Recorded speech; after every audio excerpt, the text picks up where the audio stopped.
श्रीमन्महागणाधिपतये नमः। श्री सरस्वत्यै नमः। श्री गुरुभ्यो नमः। सर्वदेवेभ्यो नमो नमः।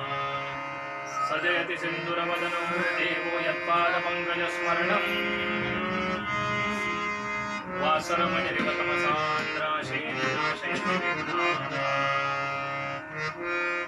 नमस्ते शारदे देवी सरस्वती प्रदे वसन्तं मम जिह्वाग्रे सर्वविद्याप्रदा। नमस्तस्मै भगवते नारदाय महात्मने कामक्रोधविहीनाय प्रवराय। गुरुर्ब्रह्मा गुरुर्विष्णुः गुरुर्देवो महेश्वरः गुरुः साक्षात् परं ब्रह्म तस्मै श्री गुरवे नमः। कुण्डलीकवरदा हरिविठ्ठल श्री ज्ञानदेव पंढरीनाथ महाराज की जय। नमः पार्वतीपते हर हर महादेव। देवर्षि नारद महाराज की जय। जय जय रघुवीर समर्थ श्री मंगलमूर्ति। जय जय राम कृष्ण हरे जय जय राम कृष्ण हरे जय जय राम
सद्गुरुनाथ महाराज की जय।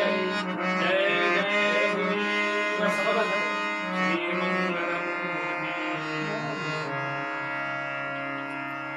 कीर्तने विण राहो नये. कीर्तनासारखा आनंद जीवनामध्ये दुसरा कोणताही नाही.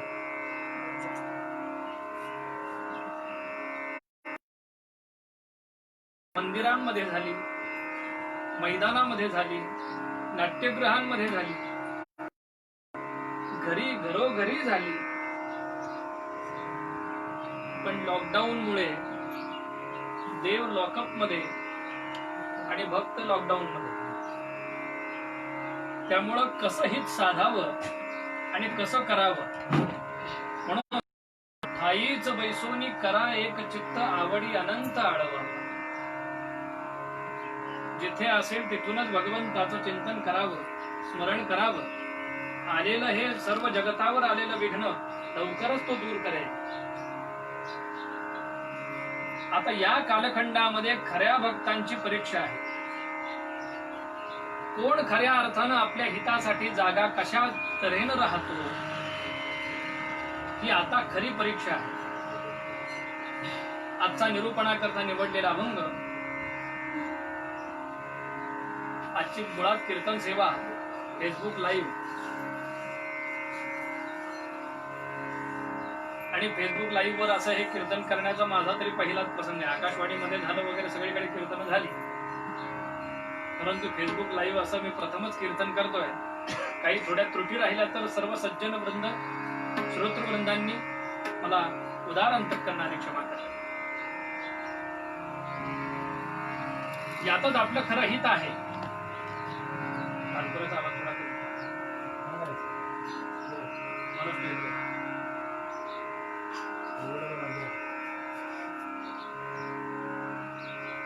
जरा मध्ये मध्ये व्यत्यय येतोय, त्याबद्दल सर्वांची क्षमा मागतो. कुठे काही कमी जास्त असेल तर आम्हाला कळवा, म्हणजे आम्ही त्याप्रमाणे इथे दुरुस्ती करू, जेवढं शक्य आहे तेवढं. तुकाराम महाराजांचा अधिकार काय वर्णावा, मोरोपंत वर्णन करतात. मुकुटमणी संतांचा, मुकुटमणी संतांचा, शिव शिव तुकया म्हणून ये वाणी. नेले जड वैकुंठी, विठ्ठल विठ्ठल म्हणून यावाणी. मोरोपंत सांगतात, संत श्रेष्ठ तुकाराम महाराज संत मालेचे मुकुटमणी आहेत. संत मालेचे मुकुटमणी आहेत. आणि तुकाराम महाराजांचा अधिकार वर्णन करताना त्यांना शिव शिव तुकया मला पाप लागेल असं मोरोपंत म्हणतात. मी त्यांना वाणी कसं म्हणू, वाण्याचं दुकान होतं महाराजांचं, मी त्यांना वाणी कसं म्हणू. शिव शिव तुकया म्हणून ये वाणी. कसे होते ते, नेले जड वैकुंठी, सदेह वैकुंठाला गेले. नेले जड वैकुंठी, विठ्ठल विठ्ठल म्हणून या वाणी. वास्तविक संत सज्जन देह ठेवतात, सामान्य माणसं प्राण सोडतात. आणि एखादा तसा तुकाराम महाराजांसारखा सत्पुरुष होतो की जो सदेह वैकुंठाला जातो. महाराजांचा अधिकार आहे. आणि या अभंगातून महाराज तुम्हाला आम्हाला काय उपदेश करतात, काय सांगतात. हिताच्या गोष्टी सांगतात. 4 हिताच्या गोष्टी कोण सांगतं, जो आपला हितचिंतक असतो तोच, नाही का. आणि खऱ्या अर्थानं आपापलं हित प्रत्येकानं स्वतःच जाणून घ्यायचं असतं आणि त्याप्रमाणे वागायचं असतं. तुकाराम महाराज या अभंगामध्ये सांगतात, आपुलिया हिता जो असे जागता, धन्य माता पिता तया. कुळी कन्या पुत्र होती जे सात्विक, तयाचा हरीख वाटे देवा. गीता भागवत करीते श्रवण, अखंड चिंतन तुका म्हणे मज घडो त्यांची सेवा. तरी माझ्या नैवा पार नाही, आपुलिया हिता जो असे जागता, धन्य माता पिता. आपल्या हितासाठी जो जागा आहे तो तर धन्य आहेच. ज्याला आपलं हित समजलं तो धन्य आहेच. आपुलिया हिता जो असे जागता, पण नुसता तो धन्य नाही, तुकाराम महाराज म्हणतात धन्य माता पिता तयाची. हा, ज्यांच्या उदरी जो सुपुत्र जन्माला आला, जी सुकन्या जन्माला आली, जे आपल्या हितासाठी जागे आहेत, त्यांचे माता पिता धन्य आहेत. कारण जन्मनः जायते शूद्र हा संस्कारात द्विज उच्चते. जन्मानं प्रत्येक मनुष्य शूद्र म्हणजे अज्ञच असतो, अज्ञानी असतो, संस्कारानं तो द्विज होतो म्हणजे श्रेष्ठ होतो. सांगण्याचं तात्पर्य काय? आपलं हित कशात आहे, आपलं अहित कशात आहे हे प्रत्येकानं जाणून राहिलं पाहिजे. माणसांचं असं आहे, जिथं हित आहे तिथं जागे राहत नाही, आणि जिथं हित नाही तिथं आवर्जून जागे राहतात, शिट्ट्या वाजवतात, टीव्ही समोर तासन तास बसतात. थोडं जपाला बस म्हणलं, थोडं भजनाला ये म्हणलं, नाही जमत, नाही जमत. पण जिथं हित नाही तिथं मात्र आवर्जून जागा राहतो. टीव्ही पुढे नको ते बघतो. चांगलं सुद्धा आता सध्या मालिका आहेत म्हणून बरं आहे, चांगलं चांगलं बघायला मिळते, पण ते बघत नाहीत लोक. पबजी खेळतात, वेळ घालवतात. गेलेली वेळ, तोंडातून निघालेला शब्द आणि बंदुकीतून निघालेली गोळी किंवा धनुष्यातून निघालेला बाण पुन्हा येत नाही. वेळ गेली गेली. म्हणून कल करे सो आज, आज करे सो अब, शुभस्य शीघ्रम, याला म्हणायचं हित साधन. आणि हे ज्याला संधी प्रत्येक वेळी येत नाहीत, संधी अशा केव्हा तरी येतात, रोज रोज संधी येत नाही. संध्या येतात, संध्या भरपूर येतात, संधी येत नाही. बरं का? सांगण्याचं तात्पर्य काय? सज्जन हो, आपल्या हितासाठी जागेता, आपुलिया हिता जो असे जागता, धन्य माता पिता. कीर्तनासी नर हो तुम्ही जागा, कीर्तनासी नर हो तुम्ही जागा, कीर्तनासी नर हो तुम्ही जागा, कीर्तनासी नर हो तुम्ही जागा. आवाज येत आहे ना? येतोय ना माझा सज्जन हो? कीर्तनासाठी जाग राहायचंय, बी अलर्ट, सावधान असायचं. प्रत्येक वेळी समर्थ म्हणाले, अखंड सावधान असावे, दुश्चित्त कदापि नसावे. अखंड सावधान पाहिजे, आणि आपलं हित कशात आहे हे जाणून राहिलं पाहिजे. आणि जो हे असं पद्धतीने वागतो त्याचे माता पिता धन्य होत. जे हिंदवी स्वराज्याची संस्थापना करतात त्यांचे माता पिता धन्य होत. जिजाऊ मासाहेबांमुळे शिवाजीराजे घडले. स्वामी विवेकानंद, विश्वनाथ नावाचे त्यांचे पिता, आई भुवनेश्वरी, या माता पित्यांच्या संस्कारातून हा बालक संपूर्ण विश्वाला आदर्श ठरला.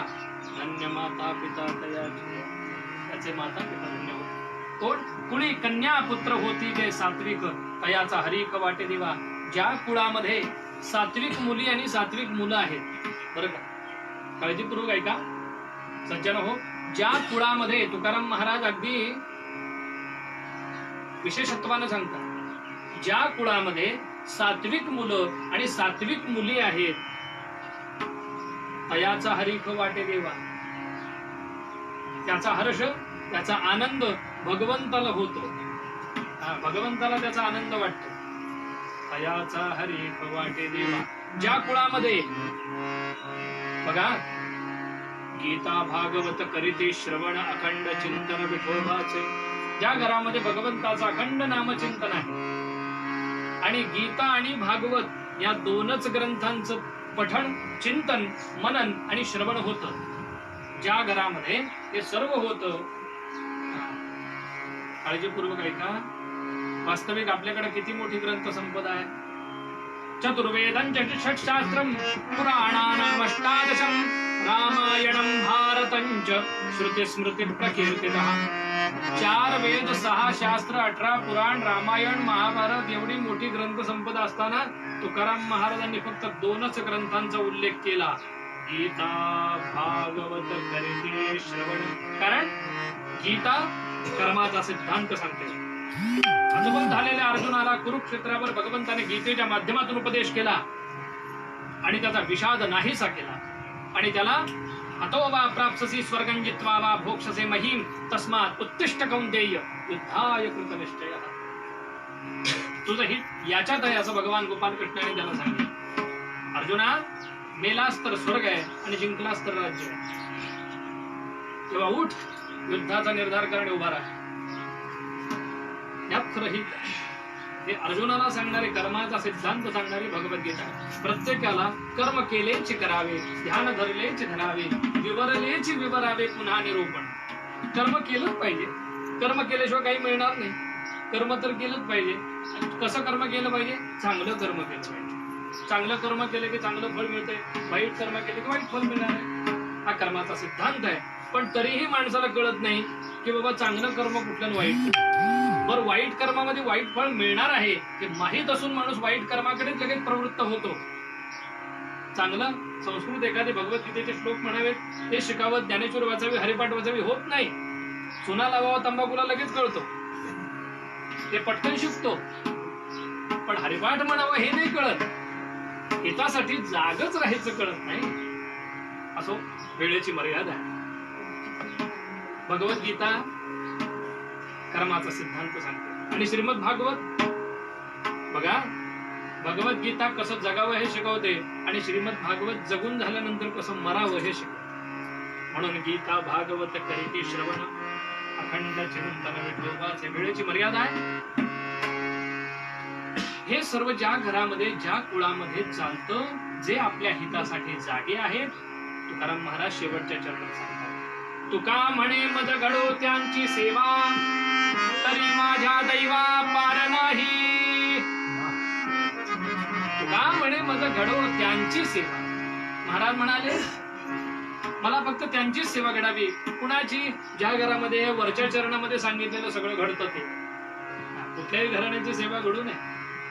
अशा पवित्र कुळ पावन तो देश, जेथे हरीचे दास जन्म घेते. कारण पवित्र कुळातच भगवंताचे दास जन्म घेतात, भगवंताचे भक्त जन्म घेतात. म्हणून महाराज म्हणतात, आणि ते भक्त जे आहेत ते आपल्या हितासाठी सदैव जागे राहतात. म्हणून त्यांचे माता पिता धन्य होत. असा महात्मा, संत सत्पुरुष, त्यांचे आई वडील किती धन्य असतील हो. काय अधिकार. चरित्र भागामध्ये पाहूया आपल्या हितासाठी महाराज कसे जागे राहिले. तेव्हा मूळ भंगामध्ये तुकाराम महाराज तुम्हाला आम्हाला उपदेश करतात.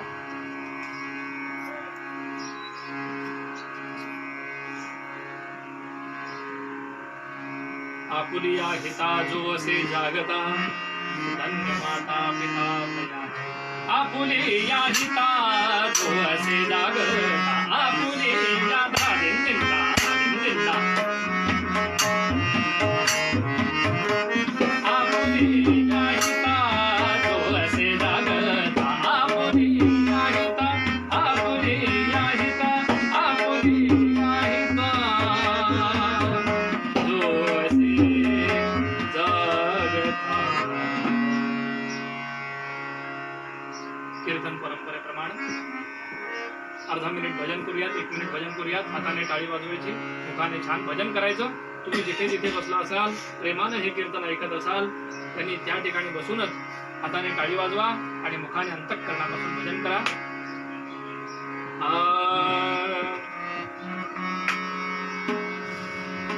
रघुपती राघव राजा राम पतित पावन राघव राजा राम पतित पावन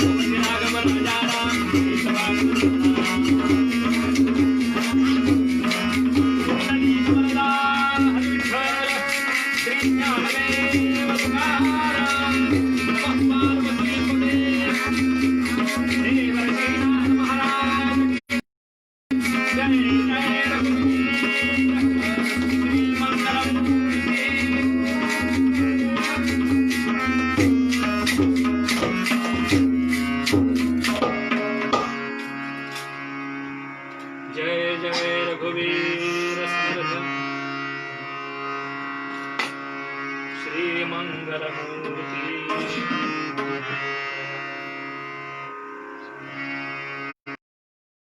सज्जन हो, आपल्या हितासाठी जो जागा राहतो ना, त्या भक्ताचे भक्ती करणारे भक्त सुद्धा कसे तरुण जातात. पतीला परमेश्वर मानल्यानंतर सुद्धा पत्नी सुद्धा उद्धरून जाते. हा धर्म आहे. हे अगदी अशिक्षित असणारी एक स्त्री, कुलवंत स्त्री कशी असते कथा भागात पाहू. महाराजांनी नित्यानं पहाटे उठावं. महाराजांनी नित्यानं पहाटे उठावं. फक्त नरक चतुर्दशीच्या दिवशी नाही, फक्त दिवाळीत नाही, नित्यानं उठावं. आणि सर्व काही पहाटे उठून स्नानादी सर्व पांडुरंग हरी वासुदेव हरी, पांडुरंग हरी वासुदेव हरी भजन करीत करीत करीत गावाच्या बाहेर पडावं आणि भंडारा डोंगरावर जाऊन अभंग लेखन करावं. कोणते महाराज? तुकाराम महाराज. कवी वर्णन करतात. देहू क्षेत्री झाला, देहू क्षेत्री झाला श्री विठ्ठल भक्त जो महाज्ञानी, संत तुकारामाभिद जोडावे हात जास सुज्ञानी.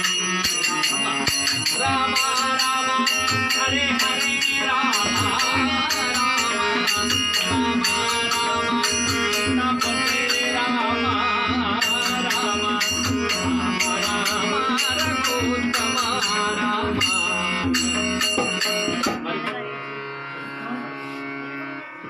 देहू क्षेत्री झाला श्री विठ्ठल भक्त जो महाज्ञानी, संत तुकारामाभिद जोडावे हात जास सुज्ञानी.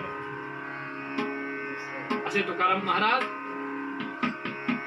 पहाटेच म्हणजे सूर्योदयापूर्वीच गावातून बाहेर पडायचे. प्रपंचाचाच नव्हे, परमार्थाचा सुद्धा, या जगाला आपल्या परमार्थाचा सुद्धा त्रास होऊ नये असे जे वागतात त्यांना संत म्हणतात. समाजाला कुठलाही आपल्यापासून त्रास होऊ नये असे जे वागतात त्यांना संत म्हणतात. आणि केवळ समाजाला त्रासच व्हावा असे जे वागतात त्यांना जंत म्हणतात. काय म्हणतात? जंत. काळजीपूर्वक आहे का? समाजाला आपला कुठलाही त्रास होता कामा नये. समाजामध्ये घरातली माणसं सुद्धा येतात, पण मुळात घरातल्यांना आपला त्रास होता कामा नये याची काळजी आपण घेतली पाहिजे. तुकाराम महाराज तसे वागत. आणि घरामध्ये 18-20 दारिद्र्य महाराजांच्या. सगळ्या कर्ज खत जी होती, वह्या होत्या, वाण्याचं दुकान जे होतं ते सगळं बुडालं. इंद्रायणीच्या डोहामध्ये सगळ्या वह्या बुडवून दिल्या. आणि 18-20 दारिद्र्य महाराजांच्या घरामध्ये काय करावं? आता त्या घरातल्या स्त्रीनं काय करावं? धाकटा भाऊ कान्होबा थोडीफार मदत करायचा, पण भाऊबंदकी म्हणतात किती मदत करणार, त्यालाही मर्यादा. आता ज्या घरातला करता सवरता पुरुष सूर्योदयापूर्वी घराच्या बाहेर पडतो आणि सूर्यास्तानंतर घरी येतो काही न कमावता, त्या घरातली अवस्था काय असते? त्यामुळे जिजाई माऊली महाराजांच्या पत्नी त्यांची चिडचिड व्हायची, त्या रागावायच्या. हा, आणि पांडुरंगाला दोष द्यायचे. अरे विठ्या, काळ तोंड्या, तुझ्यामुळं माझा नवरा बिघडला. चांगलं दुकान चाललं होतं, संसार चालला होता, आणि आता तुझ्यामुळं हे सगळं बिघडलंय माझ्या संसारात. कसं होतं असं पांडुरंगाला बोलायच्या. जिजाई बोले काढावा हरीने मजसे साधावा, दादूला केला तो वेडा, दादूला केला तो वेडा, याची झाली मज पीडा. जिजाई बोले काढावा हरीने मजसी साधावा.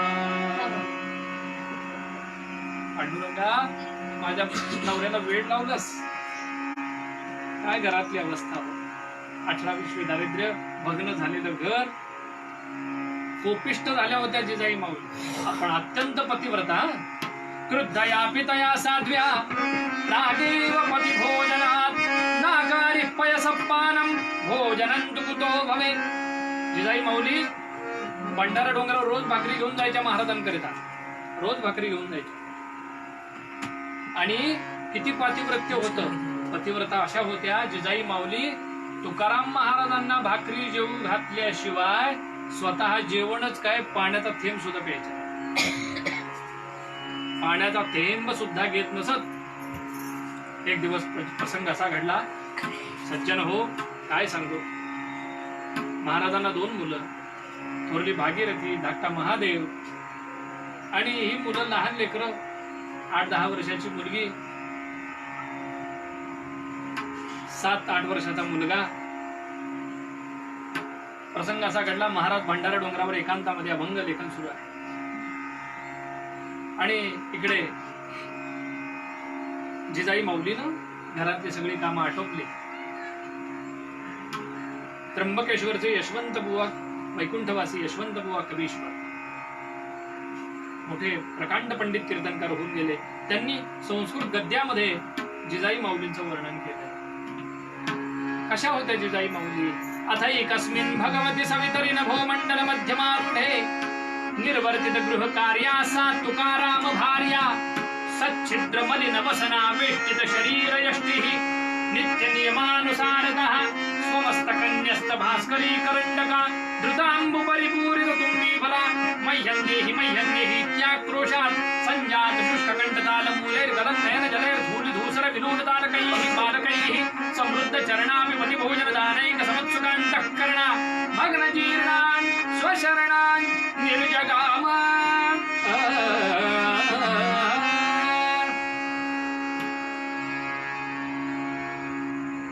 थोडंफार समजलं असेल, ज्याला मराठी समजते त्याला थोडं समजेल. त्याला मराठी व्यवस्थित बोलता येते, ऐकता येते, समजते, त्याला मी बोलतोय ते समजेल, थोडं संस्कृत समजेल. अथैकस्मिन् भगवती सवितरी नभोमंडल मध्यमारूढे. थोडक्यात सारांश सांगतो.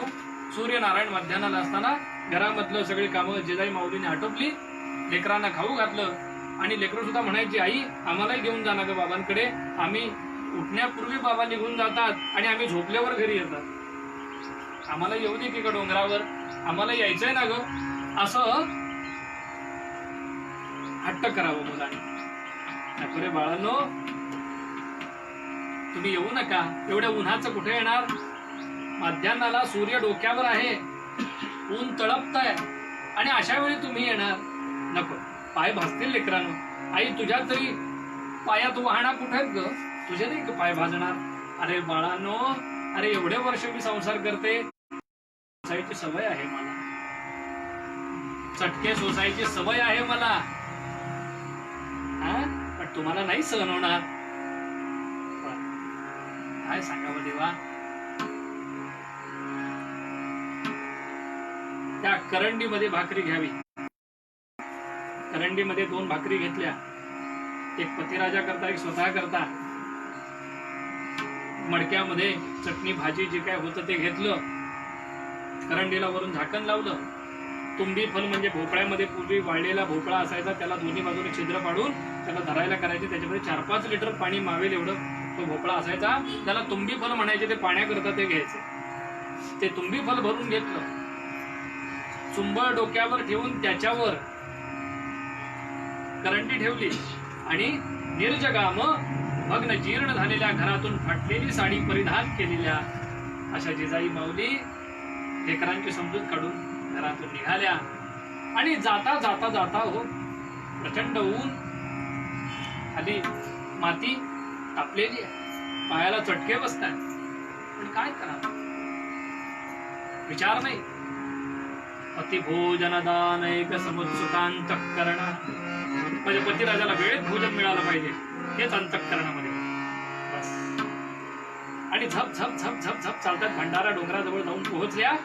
आणि भंडारा डोंगराजवळ पोहोचल्या आणि चढायला लागणार एवढ्यात करवंदीचा काटा थोर करवंदीचा काटा थोर मध्येच होता वाटेवर पाय पडता चितयावर फुटो निसाचार वरियाला. करवंदीची फांदी पडली होती, त्याचे काटे, तो काटा एवढा मोठा, अशी समोर नजर, समोर दृष्टी, कारण डोक्यावर करंडी आणि पाय जो पडला सज्जन हो, काय सांगा. जो पायात जो काटा घुसला,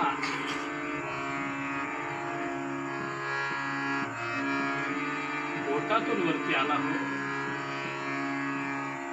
करंडी एका बाजूला पडली. आई, आई मंगळाई, धाव ग धाव. त्या काळ तोंड्याला विठ्ठला काळजी नाही ग, माझी विठ्ठला काळजी नाही. त्याच्या भक्तालाच भाकरी घेऊन चालले होते ना ग, पण त्याला माझी काळजी नाही. तू धाव ग, तू धाव. जीव झाला कासा वीस, मूर्छा आली जिजाईस. फुटे तुंबी पडत धरणी, वाया गेले सारे पाणी. नेत्र उघडोनी पाहे, पाया पूर्ण रुधिर वाहे. रक्त व्हायला लागलं हो पायातून, काय सांगा. जगदंबेची प्रार्थना करू लागली, आई वाचव ग या संकटातून, माझ्या पतिराजाला भूक लागली. इकडे पंढरपुरामध्ये रुक्मिणी माता पांडुरंगाला म्हणतात, अहो ऐकलं का. भगवान म्हणाले, काय झालं. तुमच्या भक्ताची बायको माझा धावा करते, तुम्ही जाताय का मी जाऊ. भगवान म्हणाले, ती तुझा धावा करते ते बरोबर आहे, पण त्याने किती जणांचा धावा केलाय तुला माहित नाही अजून. ती तुझा धावा करते ठीक आहे, पण तिने किती जणांचा धावा केलाय तुला अजून माहित नाही. तुझं काम नाही तिकडे जाणं, मी जातो. बायकांचं काम नाही, मी जातो म्हणाले. तुम्ही थांबायचेच. आणि भगवान गोंगडीवाला कमळीवाला गोंगडीवाला, भगवंतानं एका गुराख्याचं रूप घेतलं आणि भगवान परमात्मा अशी गोंगडी खांद्यावर टाकली. एक 12-13 वर्षाचा मुलगा. आणि जसे जिजाई माऊली ज्या ठिकाणी बसल्या होत्या, त्यांच्या दृष्टिक्षेपात येतील अशा खडकावर बसले. आणि त्या खडकावर बसले आणि जरा शेळ्या मेंढ्या गुरं ढोरं चरताय, गुराख्याच्या रूपात गेलेले भगवान. आता हिचं आपल्याकडे लक्ष कसं जाईल, म्हणून भगवंताने मुद्दाम मुरली वाजवायला सुरुवात केली. आणि मुरली वाजवता वाजवता तिला पायाच्या वेदना जाणवेना, तिचं लक्ष तिकडे लागलं. हरिने माझे हरिले चित्त, भार वित्त विसरले. गवळणींची ती अवस्था झाली होती, मग जिजाई माऊलीची नाही होणार का. काय भाग्य त्या जिजाई माऊलीचं. ते नाद ब्रह्म, ते सूर कानावर. आणि सज्जन हो, काय सांगावं. पण जसा मुरलीचे स्वर वाजू लागले तशा या समाधी अवस्थेत जाऊ लागले. जिजाईला समाधी अवस्थेत जाऊ दिली तर माझ्या तुकारामाला भाकरी कधी मिळेल, त्याला भूक लागली तिथे. भगवान विचार करायला लागले. भगवंताने मुरली थांबवली आणि मुरली थांबल्या बरोबर त्यांचे नेत्र उघडले जिजाई माऊलीचे आणि पुन्हा वेदना जाणवू लागल्या. वेदना जाणवू लागल्या आणि आता काही खरं नाही म्हणून त्या मुलाला हाक मारली, ए बोरा इकडे ये, इकडे ये. हाक मार. भगवान उभे राहिले. कोण. मी. आलो आलो. भगवान जवळ आले. काय माई, काय झालं, काय हवंय. बाळा पायात काटा मोडला रे, थोडा काढून देतोस का. काटा काढायचा आहे. भगवान म्हणाले, त्याकरता तर आमचा जन्म आहे. वेगवेगळे अवतार घेऊन आम्ही असे काटेच काढले. मग हा पायातला काटा किरकोळ आहे. पायातला काटा किरकोळ आहे. पण माय, मी काटा काढतो तुझ्या पायातला, पण तू मला काय देशील. जिजाई माऊली म्हणतात, कंठी नाही पुटका मणी, वेडा केला माझा धनी, ऐसा दोष देई देवा. पांडुरंगानं आमच्या घरात दारिद्र्य आणलं, त्या विठ्यानं अशा बोलायला लागल्या अद्वत अद्वा. भगवान म्हणाले असू दे, जाऊ दे जाऊ दे, कशाला शिवाय देते देवाला. तर ते समोरच कशाला शिवाय देते देवाला. पण माई तुझ्याकडे भाकर दिसते तेव्हा त्या करंडीतनं बाहेर आली. गेलं का लक्ष तुझं? काटा काढ आधी पायातला, पायातला काटा काढ. पायातला काटा पहिला काढ. आणि ठीक आहे म्हणाले. आणि भगवान खाली बसले. काय सांगावं हो. अनंत कोटी ब्रह्मांड नायक परमात्म्यानं, अनंत कोटी ब्रह्मांड नायक परमात्म्यानं आपल्या भक्ताच्या पत्नीचा पाय आपल्या मांडीवर घेतला. किती भाग्य, किती भाग्य त्या जिजाई माऊलीचं. भगवान विचार करतायत माझ्या भक्ता करता झिजणारे हे पाय आहेत. आणि भगवंताने काट्याची जागा बघितली,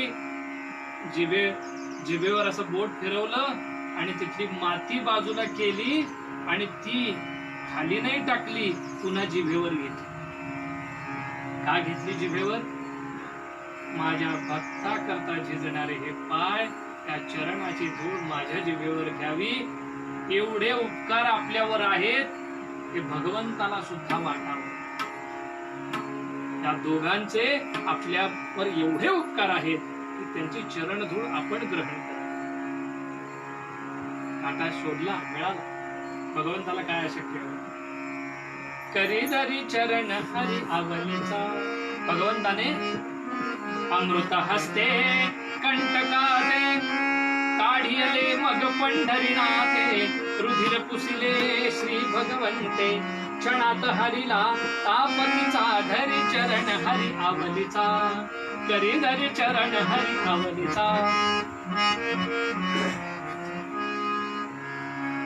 आवलीचा म्हणजे तुकाराम महाराज प्रेमाने तिला आवली म्हणायचे, जिजाई माऊलीला.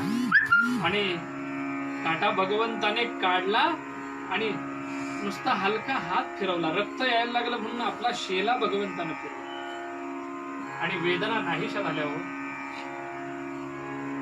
जिजाई माऊली म्हणतात बाळा तुझा हात किती हलका आहे रे, कधी काटा काढला कळलं सुद्धा नाही. आपण सुद्धा म्हणतो ना डॉक्टर तुमचा हात किती हलका आहे हो, कधी इंजेक्शन दिलं कळलंच नाही, म्हणतो की नाही तसं.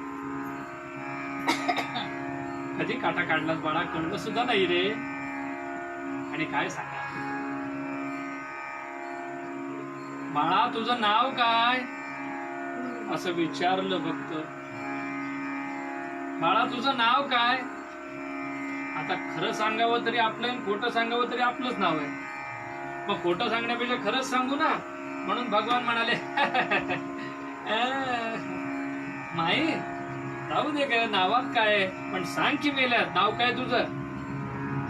माझं नाव विठू. हात मेल्या काळ तोंड्या. कशाला आलास तू इथं? म्हणून तो दगड उचलला. त्या काळ तोंड्याचं नाव मला माहिती तू कोण आहेस, म्हणून तो दगड भिरकावला. मला माहितीये तू कोण आहे. याला म्हणायचं साध्व्या. तुकाराम महाराजांच्या पत्नी होत्या हो त्या. मला माहिती तू कोण आहेस, काळ तोंड्या कशाला आलास तू इथं, म्हणून दगड भिरकावला. तोंड बघायचं नाही तुझं मला. आणि इकडे तोंड करायला लागलं तर भगवान इकडे दिसू लागले, मागे तोंड करावं भगवान तिकडे दिसू लागले, इकडे तिकडे तोंड फिरवतात भगवान तिकडे तिकडे प्रकट होत आहेत. हरे मुखाने दिसो यास्तव जिकडे जिकडे स्वदृष्टीला फिरवी. जिकडे जिकडे तोंड फिरवत आहेत तिकडे तिकडे भगवान दिसत आहेत. आणि शेवटी डोळे झाकून घेतले आणि जे बघायचं नसतं तेच दिसतं. तिकडे तिकडे प्रगटला श्री जगदात्मा तिच्या मनानुरवी. भगवान तिच्या मनात राहतात, प्रत्येकाच्या अंतःकरणामध्ये आहेत. जे बघायचं नसतं तेच दिसायला लागलं, तोच दिसायला लागला. शेवटी सगळं झटकलं, उभ्या राहिल्या. करंडी पडली होती ती उचलली, त्याचं झाकण एका बाजूला पडलं होतं ते घेतलं, झाकलं. मडकं एका बाजूला पडलं होतं ते परत ठेवलं. तुंबी फुलं अर्धवट पाणी सांडलेलं ते अर्ध उरलेलं तसंच उचललं. मस्तकावर चुंबळ ठेवली, त्यावर ते टोपलं, ती करंडी ठेवली आणि निघाल्या. मस्तकी करंडकास आवली सहर्ष घे, चालता जपा